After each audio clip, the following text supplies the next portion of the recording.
সুইজারল্যান্ডের জেনেভায় আগামী বৃহস্পতিবার ফের বৈঠকে বসতে যাচ্ছে ইরান ও যুক্তরাষ্ট্র। ওমানের মধ্যস্থতায় নিশ্চিত হয়েছে বিষয়টি। ইরানের পরমাণু কর্মসূচি নিয়ে ছাড় দেওয়ার ইঙ্গিতের মধ্যেই মধ্যপ্রাচ্যে সামরিক শক্তি বাড়িয়েছে যুক্তরাষ্ট্র। তবে তেহরানের শক্ত অবস্থানে বিস্মিত মার্কিন প্রেসিডেন্ট ডোনাল্ড ট্রাম্প। এমন উত্তেজনার মাঝেও স্বাভাবিক রয়েছে তেহরানবাসীর জীবনযাত্রা। অবশেষে তৃতীয়বারের মতো আবারও সুইজারল্যান্ডের জেনেভায় আলোচনায় বসছে ইরান ও যুক্তরাষ্ট্র।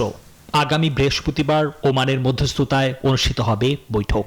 নিষেধাজ্ঞা তুলে নেওয়ার বিনিময়ে নিজেদের পারমাণবিক কর্মসূচিতে ছাড় দিতে প্রস্তুত, এমন ইঙ্গিত দিয়েছে তেহরান। এর মধ্যে ইউরেনিয়াম বিদেশে পাঠানো এবং সমৃদ্ধকরণ সীমিত করার মতো প্রস্তাবও রয়েছে। তবে আলোচনার টেবিলেও চাপ বাড়িয়েছে ওয়াশিংটন।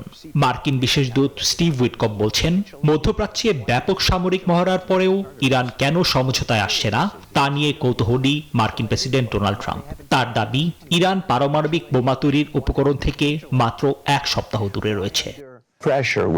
আমি হতাশ শব্দটি ব্যবহার করতে চাই না, কিন্তু তিনি কৌতূহলী যে এত চাপের মধ্যে এত নৌশক্তি সেখানে থাকার পরেও কেন তারা এখনো নতি স্বীকার করেনি।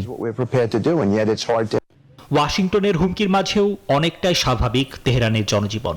শহরের বাসিন্দারা বলছেন, যুদ্ধের আশঙ্কা থাকলেও তারা ভীত নন, বরং যে কোনো পরিস্থিতি মোকাবেলায় প্রস্তুত।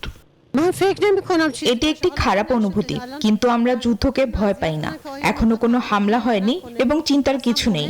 আমাদের স্বাভাবিক জীবন চালিয়ে যাওয়া উচিত।